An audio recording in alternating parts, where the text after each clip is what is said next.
You call it peace, and you have called it that for years. But there is a specific hour in the evening when the word begins to feel borrowed. The rooms are quiet, nothing is required of you. Your shoulders finally descend, and still, something inside you remains awake, waiting to discover whether the quiet will hold. You have built a life in which very little arrives without warning. You know when the final obligation has been completed, when the last message has been answered, when everyone has stopped asking for something. You call this arrangement peace because it is the only condition in which your body releases its guard. For a while, the release feels complete. Then the relief passes, and nothing deeper arrives to replace it. That empty interval is the part you have never named. It is not exactly loneliness, because you do not immediately want company. It is not sadness, because nothing appears to be wrong. It is simply the moment when survival has finished its work and the rest of you does not know what to do. You learned how to escape pressure, but you never learned what genuine safety was meant to become.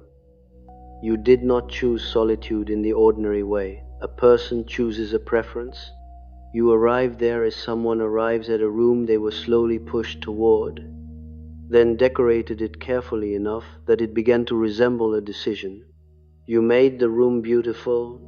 You filled it with rituals, explanations, and evidence of independence. Eventually, even you forgot that it had first been built as a refuge. The relief you experience there is real. This is not an argument against solitude, nor a claim that your quiet life is false.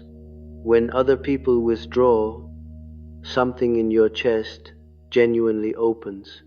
Your breathing becomes slower. Your face stops performing the small, invisible work it has learned to perform in the presence of others. That work deserves to be named precisely around another person. Some part of you is always reading. It reads tone, silence, facial expression, and a half second before an answer. It notices when warmth changes temperature and when affection becomes obligation. You have done this for so long that you experience it as attentiveness rather than labor. You did not become perceptive simply because you were unusually sensitive. You became perceptive because sensitivity once helped you anticipate what the people around you could not say directly. A voice becoming colder, a door closing too firmly, or a silence lasting too long was never a small detail to your nervous system. It was information about whether closeness was still safe. What others later praised as empathy may first have developed as protection.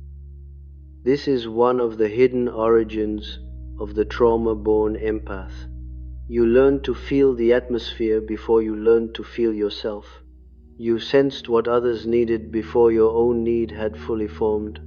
You became skilled at detecting emotional weather because someone had to know when the storm was coming. The gift may be real, but so is the wound that trained it. Because this vigilance is labor, its ending feels like peace. Yet, the ending of labor is not always peace. Sometimes it is merely rest after a demand has stopped. Peace is different. Peace can remain present while another person is near, and you are not certain your body has ever been allowed to test that possibility. The confusion began when you learned that your inner life was fully available only when no one was watching. Perhaps nobody explicitly forbade you from having feelings, opinion, or needs. The prohibition was more subtle than that. Attention carried a cost, and the cost was paid through self-monitoring. Being seen meant adjusting yourself to whatever the other person might see. So the self became someone you visited alone. Your real opinion arrived after the conversation had ended. Your actual preference surfaced on the journey home. Your anger appeared 3 hours later in a quiet kitchen, complete and articulate. By then, the person who needed to hear it was gone, and the version of you who could have spoken had disappeared with them. You may have called this being reflective, slow to process, or unusually deep. Those descriptions are not entirely untrue, but flattering language can conceal an arrangement that has become painful. It allows adaptation to appear as identity. It keeps you from asking why your truth becomes clear only after there is no longer anyone present to challenge it. Consider what it means when the self is punctual only in an empty room. Your interior life has organized itself around absence, presence, even loving presence, can feel like interference. Your attention moves outward before you consciously decide to give it away, and a person whose self appears only in absence will eventually mistake absence for home. There is a simpler explanation that you may have tried before. It says that you were hurt, so now you avoid people, but that is not quite what is happening. You attend the dinners, maintain the friendships, answer the messages, and remember what matters to everyone. You are not necessarily avoiding people, you are avoiding the moment when their needs begin to carry your name. A claim begins when another person's emotional state enters the room, and something inside you assumes responsibility for it. No request may have been spoken, no demand may actually exist. Still, your mind starts calculating what will be expected, how much energy it will cost, and which version of you will be required. The calculation begins before choice has had time to arrive. Watch the body when your phone lights up with the name of someone you love. Your stomach moves before you have read the message. It may not feel like fear. It is quicker, quieter, and almost administrative. A part of you is already estimating what will be needed and how completely you will have to leave yourself in order to provide it. You have interpreted this preparation as care, and care is certainly present within it. But when care arrives before information, it may no longer be care alone. It may also be anticipation. You are preparing for a demand that has not yet been made by someone who may not be making one. The present person is being answered by a nervous system trained in the past. Through a Jungian lens, this is the persona performing work it was never meant to perform forever. The persona is the form through which we enter the social world. It is not inherently false, and everyone requires one. It becomes painful when it is no longer something you use, but the only face you are permitted to wear in company. Your persona became remarkably capable. People describe you as warm, calm, thoughtful, and understanding. These qualities may be completely genuine. The difficulty is that genuine qualities can still become compulsory. What began as kindness slowly became the entrance fee. You believed you had to pay in order to remain connected. This is why the moment everyone stops needing something from you can feel like truth. It is not necessarily the place where you are most fully yourself. It is the place where the persona finally receives permission to stop. You have confused the room where the mask comes off with the only room where your real face can exist. That confusion has shaped more of your life than you realize. Notice how little you sometimes do once you finally have the room to yourself. You imagined solitude would be filled with reading, music, creativity, and all the desires you postponed. Instead, there may be a screen, a familiar chair, and a low hum of nothing. Beneath it is the quiet satisfaction that nobody is about to interrupt you with a need. That satisfaction deserves careful attention. It is not yet the satisfaction of a life becoming full. It is the satisfaction of a threat becoming lower. The body experiences relief, but the soul remains waiting, because you have used the same word for both states. You have rarely noticed that one restores you while the other merely resets your capacity to endure another day. You may have told yourself that you became independent. You learned not to ask for much, expect too much, or place your weight in another person's hands. There is pride in this, and the pride is not entirely misplaced. It took real strength to build a life that could continue without reliable support. But strength can preserve the shape of the conditions that made it necessary. Independence built from fullness is a capacity. Independence built from disappointment is often a residue. One allows you to stand alone without closing the door to intimacy. The other keeps you standing because sitting down beside someone still feels dangerous. From the outside, both can look identical, which is why others may admire what your body experiences as exhaustion. There was probably a period, though you may be unable to date it, when you stopped expecting to be reached. It may not have involved one dramatic betrayal. Perhaps you simply revised your expectations downward, then downward again. You learned that needing less produced less disappointment. Eventually, the revised expectation hardened into a personality. Once it became personality, it stopped requiring new evidence. You no longer tested whether closeness might now be different. You assumed it would require the same vigilance, emotional management, and self-erasure that it required before.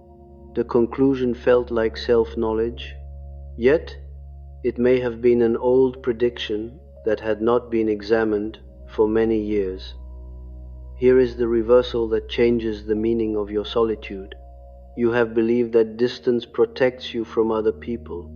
It may also protect you from discovering how deeply you still want them. As long as no one becomes truly close, the longing remains theoretical. You can carry it privately without exposing it to the uncertainty of an actual human being. Longing is safer when it has no face. It can remain pure, imagined, and untouched by disappointment. A real person will be inconsistent. They will misunderstand you, require clarification, and sometimes fail to recognize what you cannot yet say. Distance protects you from those failures, but it also prevents closeness from becoming something different from what it once was. Now notice what happens when the body is included. Someone asks to see you more often, and your chest tightens. A friendship deepens beyond its familiar boundary, and you begin to feel strangely flat.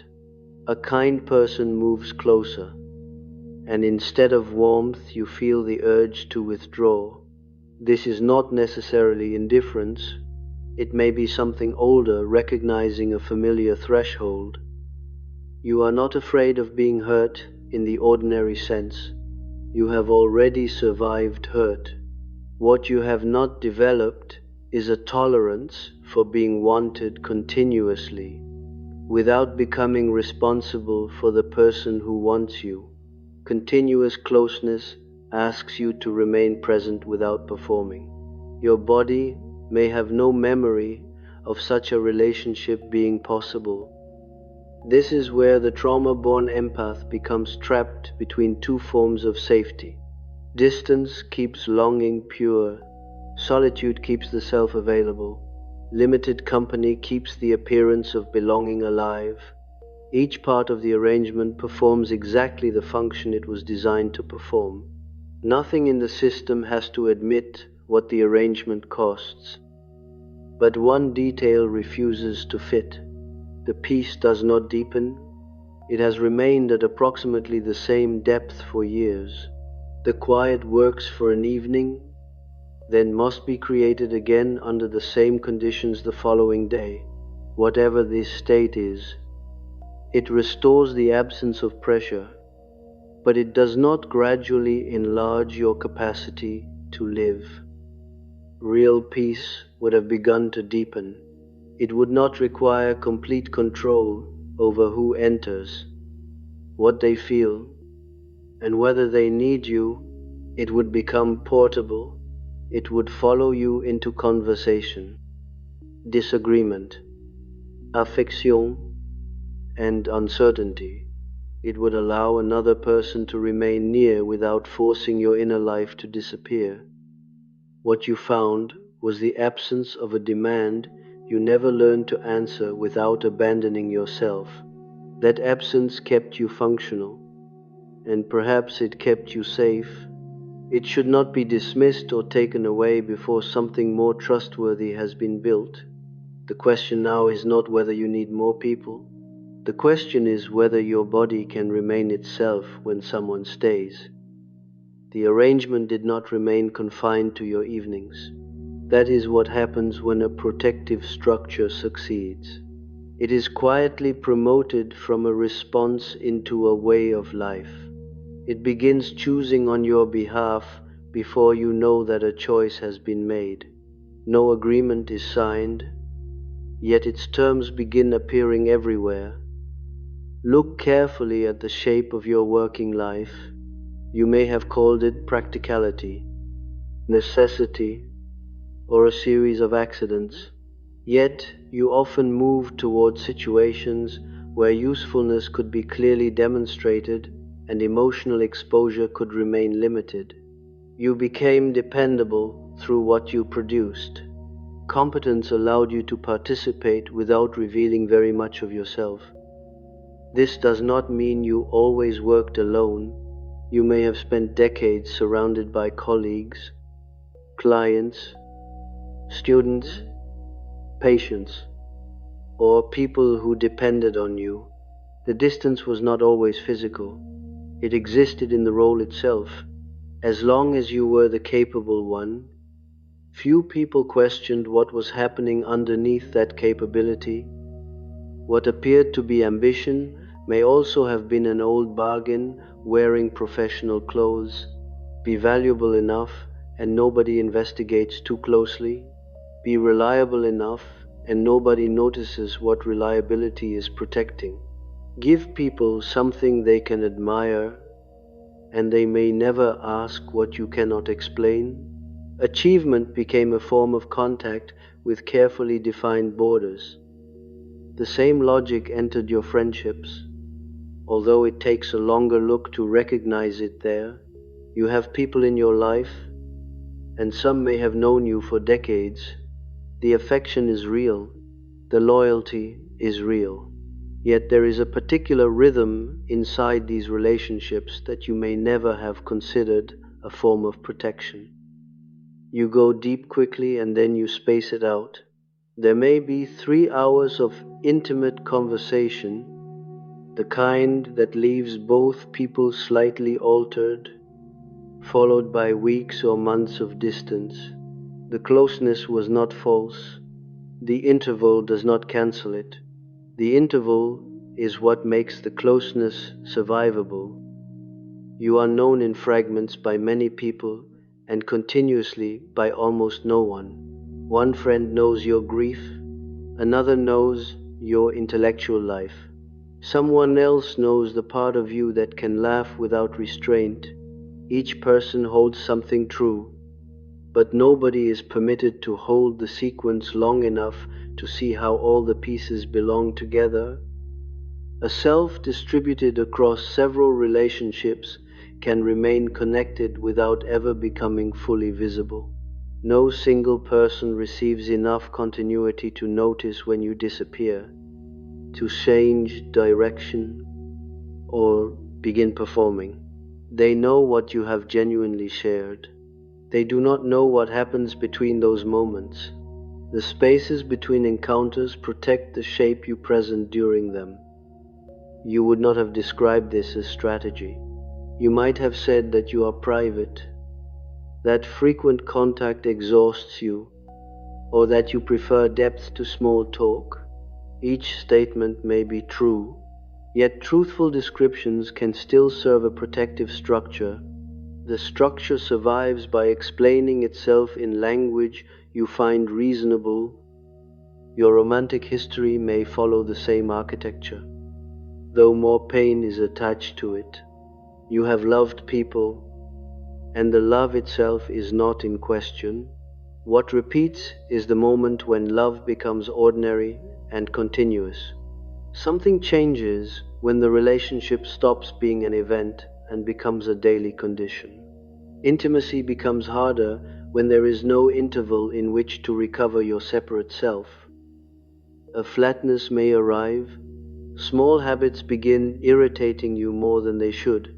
Their questions sound heavier, and their presence begins to feel like expectation. An old certainty returns that this person will eventually need more than you can provide.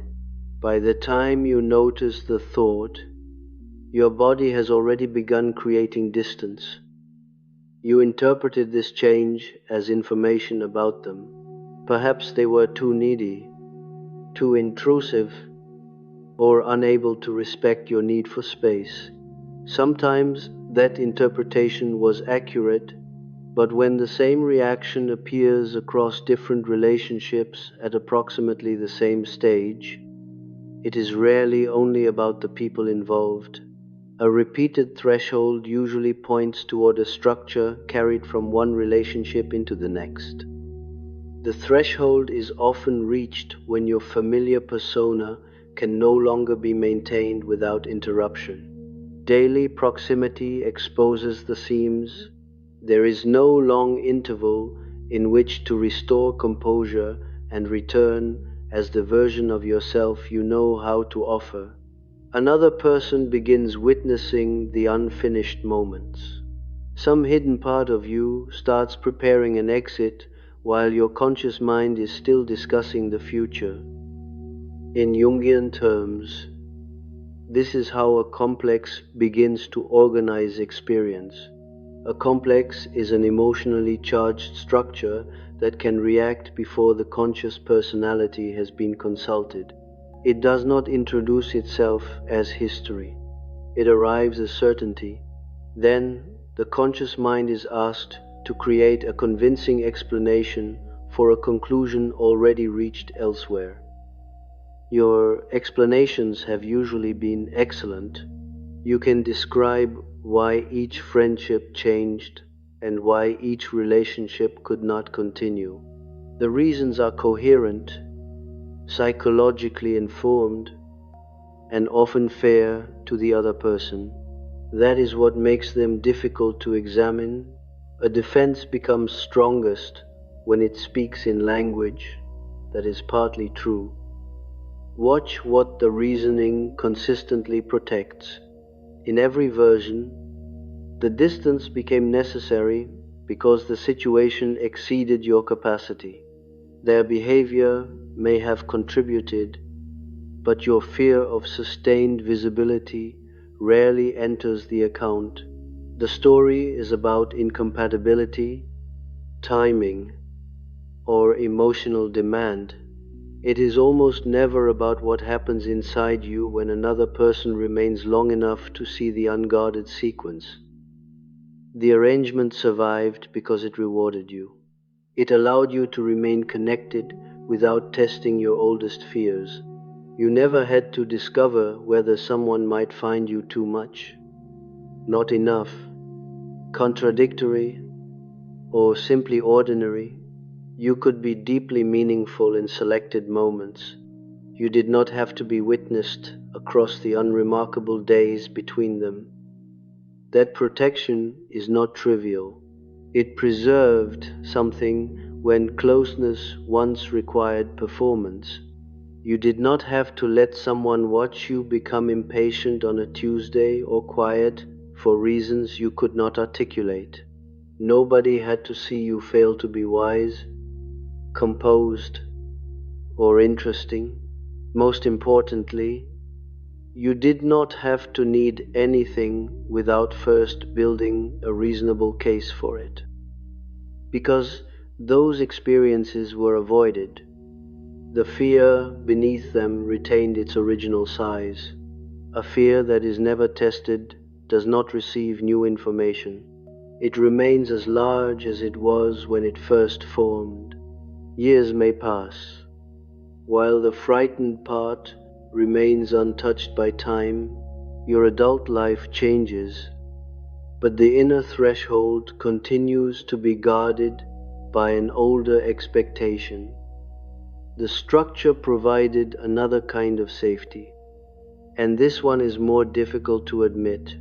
It gave you the position of the person who understands. In relationships, you became the interpreter of what others felt but could not say. You tracked changes in the emotional atmosphere and adjusted before anyone asked. Understanding became both an act of love and a place to hide. There is nothing shameful about the gifts this position gave you.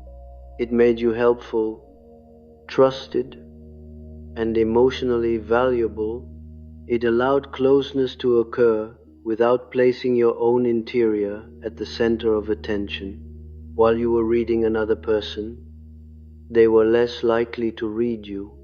Interpretation became the safest form of intimacy available because it offered connection without equal exposure. You may have called this empathy, and empathy is certainly part of it. But empathy that also functions as protection performs two jobs at once. One job is to understand the person before you. The other is to keep attention away from the parts of you that feel less manageable. The second job explains why a good conversation can leave you as tired as a difficult one. Your body has been reporting this labor for years. The fatigue sometimes appears before the social encounter rather than after it. Your jaw tightens during the journey there. Your shoulders rise as the door opens. Nothing dangerous has happened. Yet your body has already reported for duty. The reaction often arrives before you can explain it. Something in your throat prepares the familiar voice. Your face organizes itself into warmth and availability. Your attention leaves the center of your own experience and begins scanning the room. This may not feel like fear because the system has been operating too long to experience itself as an emergency. The cost appears in a place you may rarely examine. You have gradually lost contact with what you actually want from other people. You still know what you can offer them. You can often identify what they need before they do. But your own specific desire from a specific person on a particular day can feel almost impossible to name. Ask yourself directly what you want and notice the sequence that follows. First, there is a pause.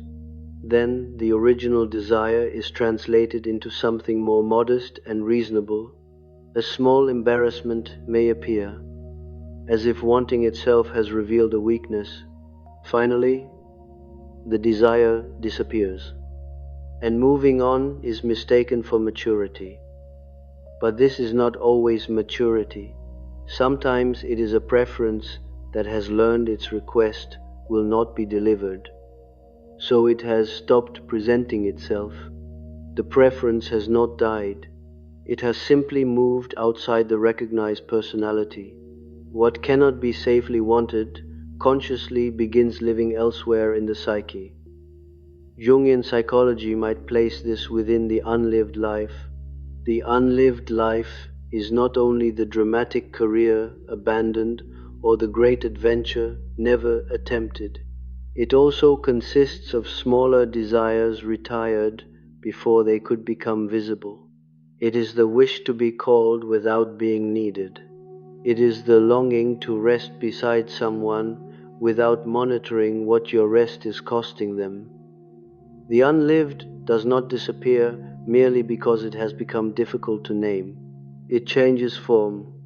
It becomes the restlessness that arrives on a quiet Sunday evening. It becomes irritation toward people who ask openly for affection, reassurance, or time. It becomes the strange feeling that appears when you witness ordinary closeness and look away before you can discover what the feeling contains. It may not be envy in the simple sense. You may not want their relationship or their life. What affects you is the ease with which they appear to inhabit a need without apologizing for it.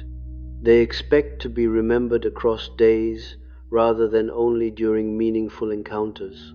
They allow another person to know the sequence. Now consider what happens when someone wants that sequence from you. They want to know what happened on Tuesday and again on Wednesday. They notice when you become quieter and ask what changed. They do not merely appreciate the fragment you offered. They remain close enough to notice the interval. The old system reads this continuity as a threat, and the reading happens faster than conscious assessment. A specific tiredness appears. Their attention begins to feel like pressure.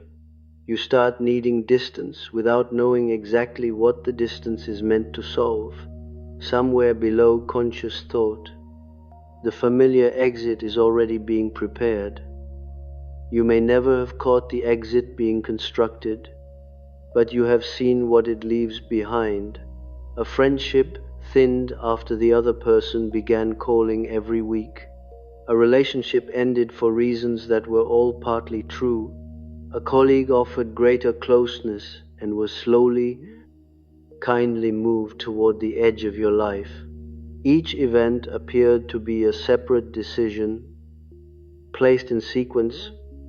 Those decisions reveal a pattern. The pattern says that affection is safe when it arrives in contained intervals. It says that being valued is welcome, but being continuously known is dangerous. It says that you may come close, provided neither person mistakes closeness for permanent access. The pattern is older than most of the reasons used to defend it. What you called peace was often the successful operation of this pattern. Nothing remained pending. Nobody was moving closer than expected. Affection existed at exactly the distance where warmth was possible and exposure was not. For a while, the system worked so well that its cost remained invisible. But distance must be maintained, and maintenance requires energy. Every delayed reply, carefully limited meeting, and unspoken desire carries a small cost. You have been paying it for a long time in a currency you did not recognize as valuable. The currency was not merely time or missed companionship. It was the portion of your life that could only begin when another person was allowed to stay. You have begun to notice the maintenance, and that is what has changed. For years, the structure operated beneath awareness, and what operates beneath awareness often feels effortless. It made decisions before you noticed a decision was required. Now you can see part of the machinery.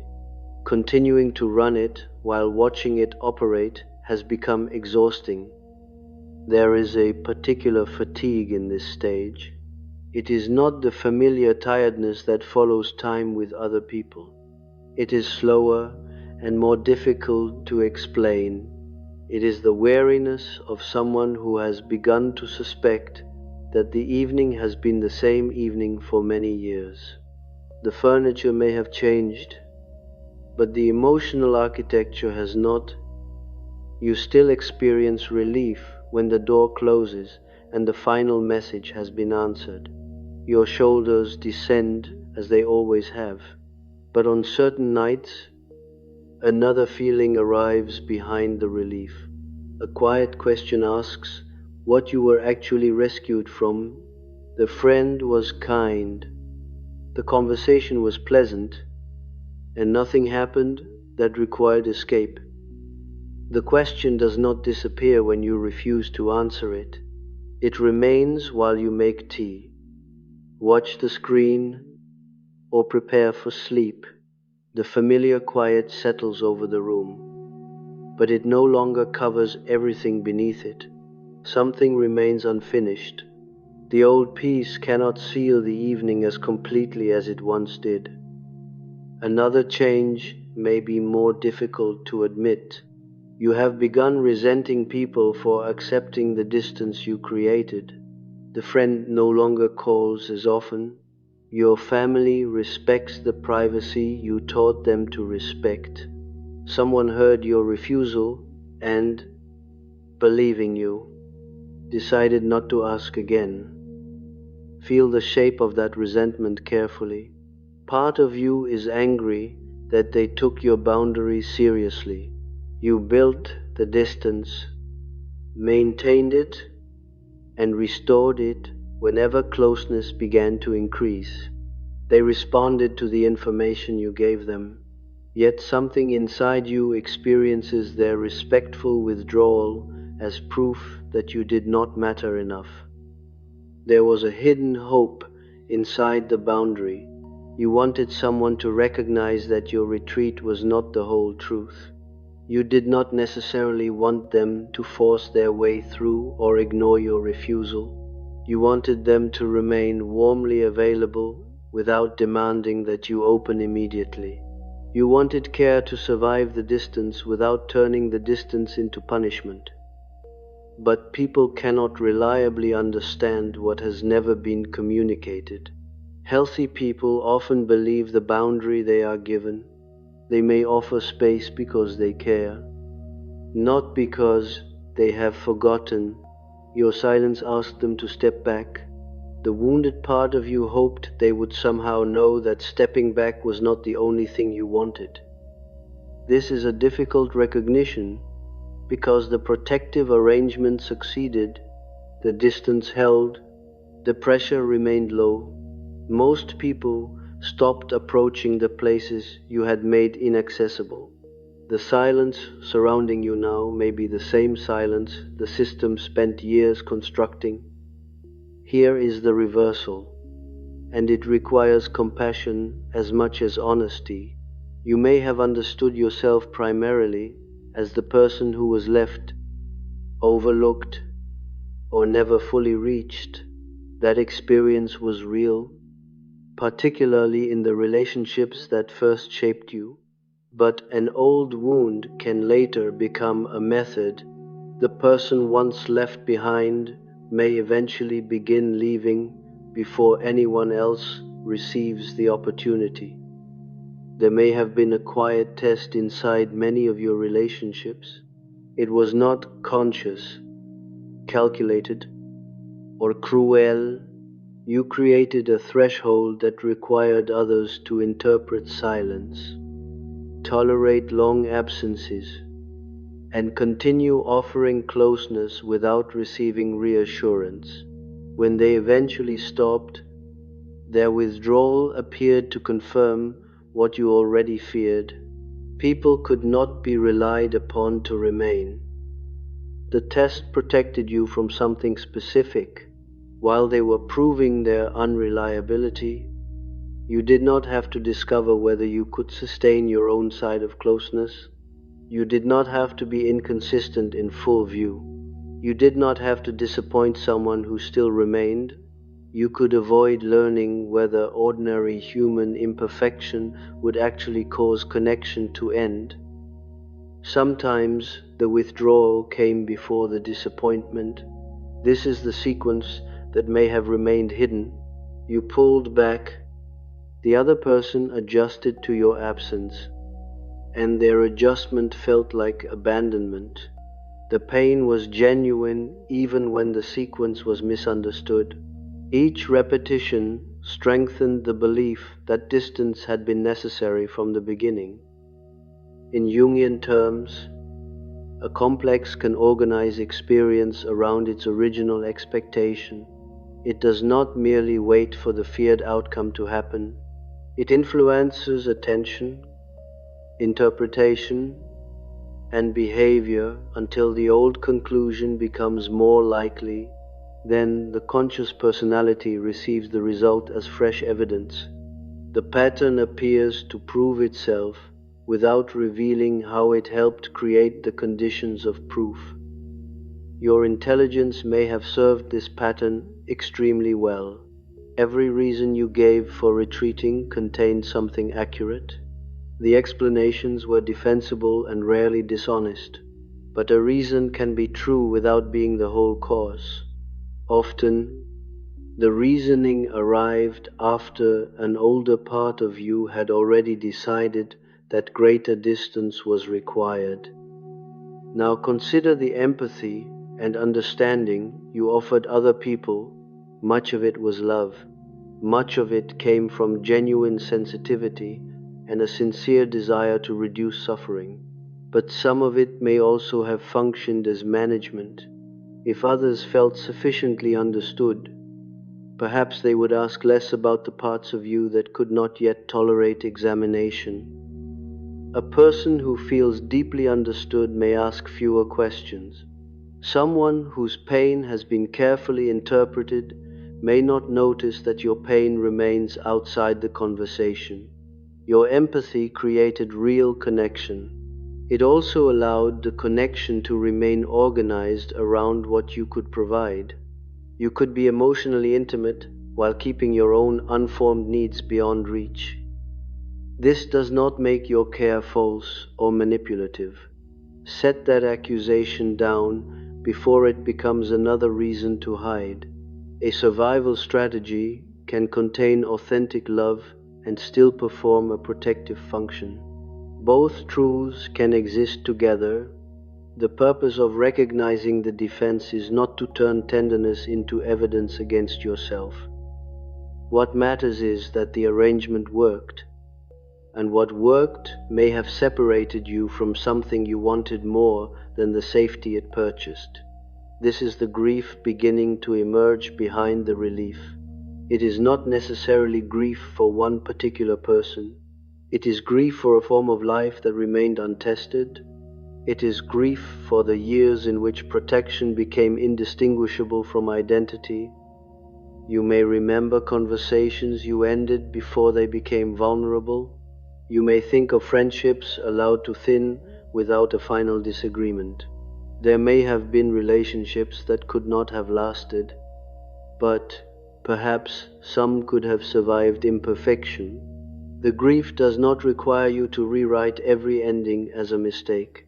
It asks only that you acknowledge what the pattern prevented you from discovering.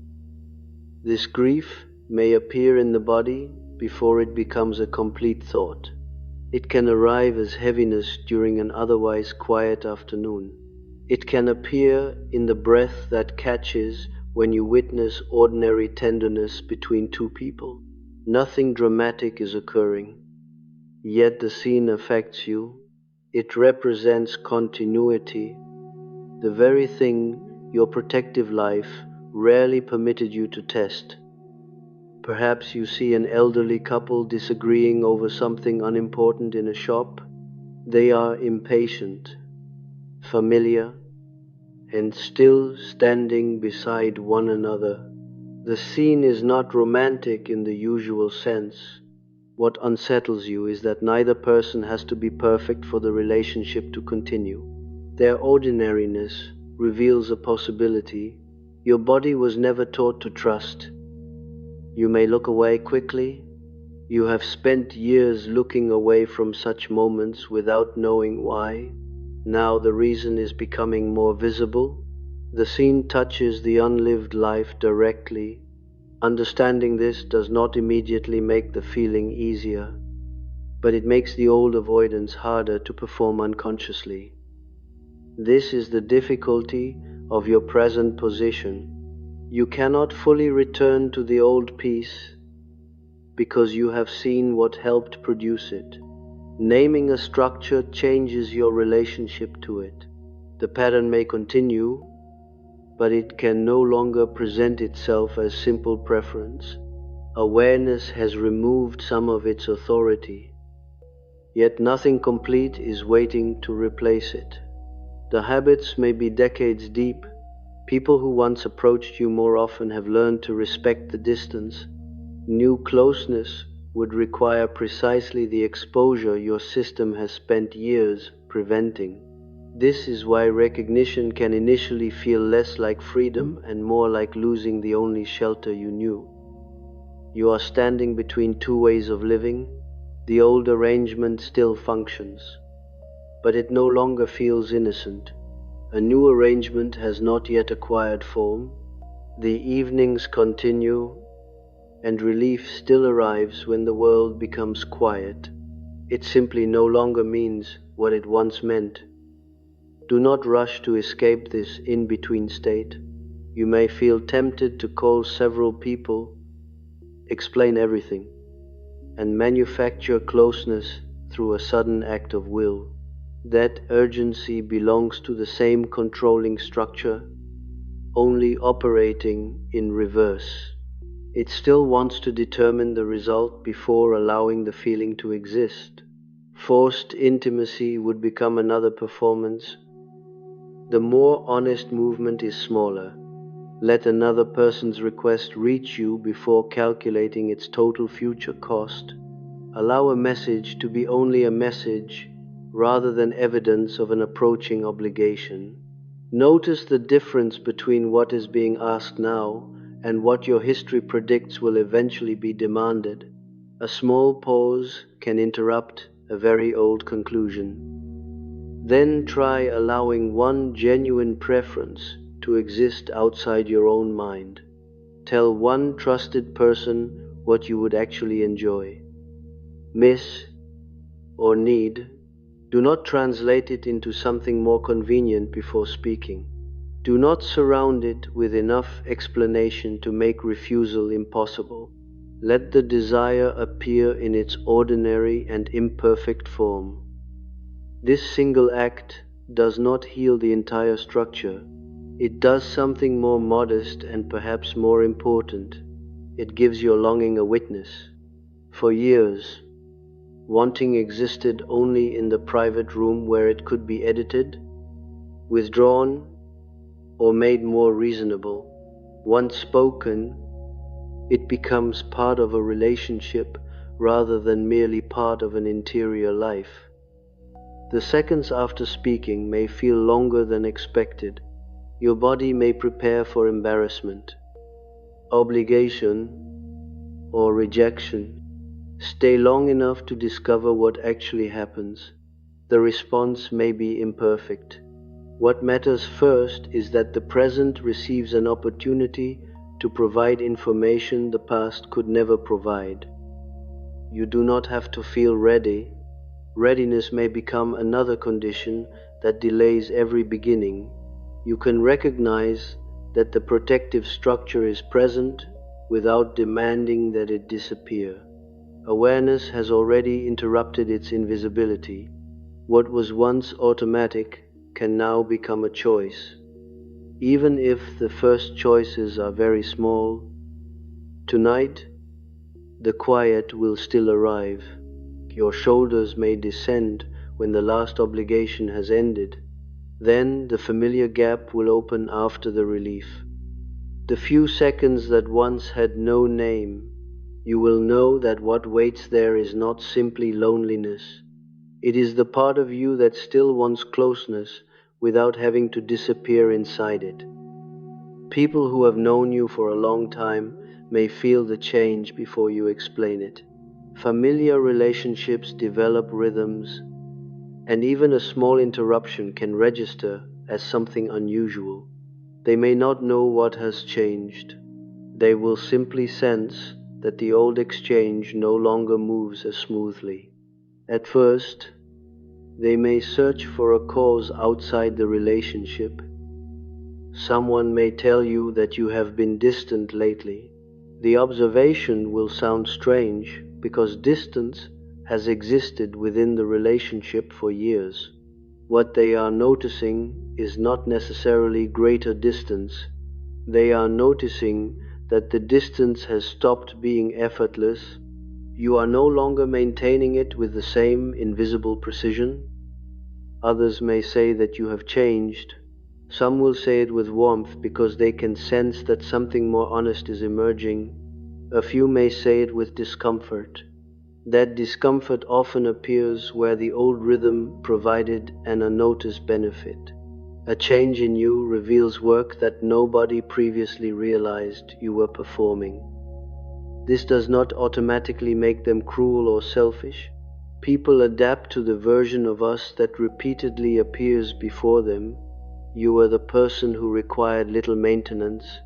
You rarely called at an inconvenient time, arrived with an unsolved crisis, or asked others to reorganize themselves around your pain.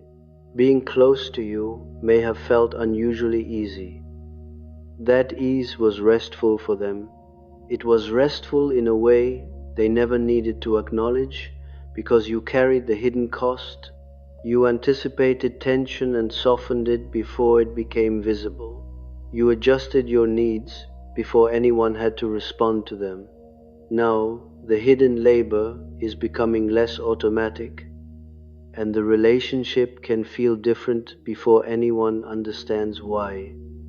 Someone may say that you used to be easier to be around. They may intend it as a simple observation rather than an accusation.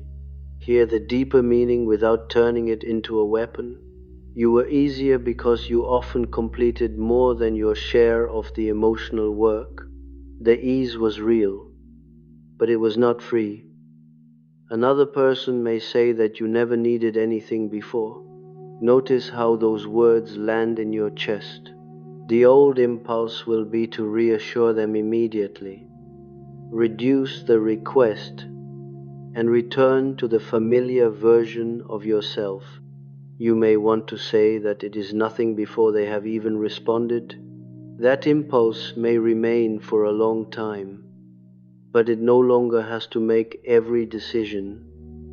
The response that hurts most may be quieter. Someone you love may not notice the change at all. They may continue with the same intervals, the same degree of warmth, and the same limited knowledge of your interior life.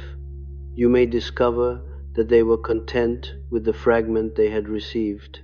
The realization can feel like being overlooked all over again. Do not turn that discovery into an immediate verdict on them. They knew you through what you consistently allowed them to know. You presented the self-sufficient version of yourself with great skill for many years. A person cannot respond to a need that has never been permitted to appear. Their lack of recognition may reveal the limits of the relationship, but it may also reveal the success of your concealment. This is part of the social cost of becoming more visible. It is usually less dramatic than the psyche imagines. There may be no confrontation, betrayal, or final rupture. Instead, a dozen relationships begin making small adjustments. For a while, you may feel less useful to some people without yet feeling genuinely closer to anyone. That interval can feel like proof that the old structure was correct. You gave less and immediately felt less secure. You revealed a need and did not receive perfect understanding. The nervous system may interpret this as confirmation that visibility is dangerous. But the discomfort of a changing relationship is not always the same as the danger that created the original defense. You will probably want to retreat during this period. The old room remains available, and mechanically it still works. There will be evenings when you return to it and allow the familiar relief to settle over you. There is no failure in this. A shelter does not become shameful merely because you have recognized its limitations. But the room will no longer persuade you in the way it once did. That is the lasting change. It can still protect you from stimulation, pressure, and genuine demands. It can still provide rest. What it cannot do is convince you that needing no one is the same as being at peace. There is something important that should not be taken away from you. Your solitude was not a mistake. It preserved a self that once had nowhere else to exist without adjustment. In quiet rooms, parts of you survived that could not yet survive inside relationship. The solitude deserves gratitude, even when it is no longer allowed to govern the whole life. The error was never the existence of solitude. The error was making it final by giving it the name of peace. Once the arrangement seemed complete, there was no reason to ask what else might be possible. Protection became destination. A room built for recovery slowly became the only recognized home. Peace was not entirely the wrong word, but it was incomplete. What you found was a truce with closeness. The truce was maintained by keeping other people at a distance where affection could survive without awakening the older fear.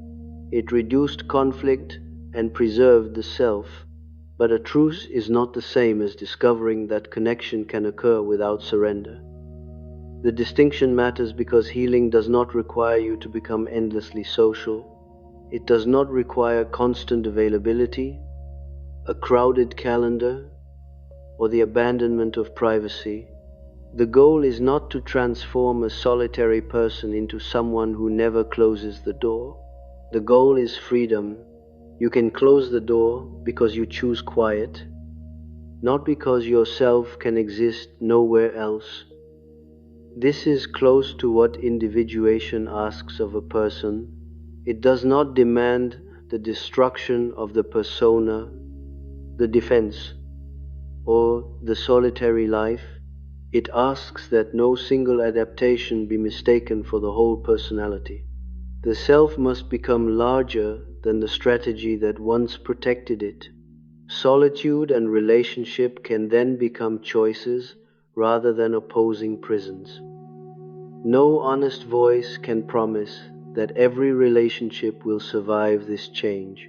Some people were connected primarily to what you provided. Others may care for you deeply, but lack the capacity to meet you differently.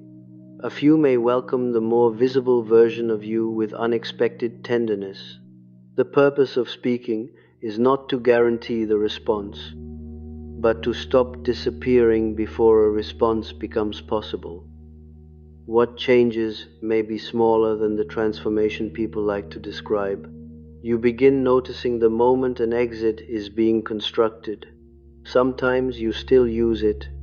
Sometimes you leave it unfinished and remain through one more honest conversation. That single unfinished exit may contain more change than a dramatic declaration made before you are ready to live it. You let one person remain beyond the familiar interval. You allow them to see you when you have nothing insightful to offer. You admit that you are tired without converting the admission into an apology. You express disappointment before it becomes disappearance. Slowly, the present begins giving your body information that the past could not provide. The longing may become louder rather than quieter. This is what happens when it is no longer treated as a threat. It has remained abstract for years because abstraction kept it safe from an actual person. Now it may develop preferences about ordinary days, unanswered messages, shared meals, and who remembers what happened on Tuesday? Let it become ordinary enough to enter a real life. This is not weakness returning. It is a part of you that was postponed rather than destroyed. It waited beneath competence, privacy, and the identity of needing very little. It does not require you to obey every desire it produces. It asks only to be included in the personality whose life it has quietly inhabited. You will still love silence. Your shoulders will still descend when the door closes. You may continue needing more solitude than the people around you understand. None of this is evidence that you have failed to heal. The quiet was never the problem, and healing does not have to remove what is genuinely yours.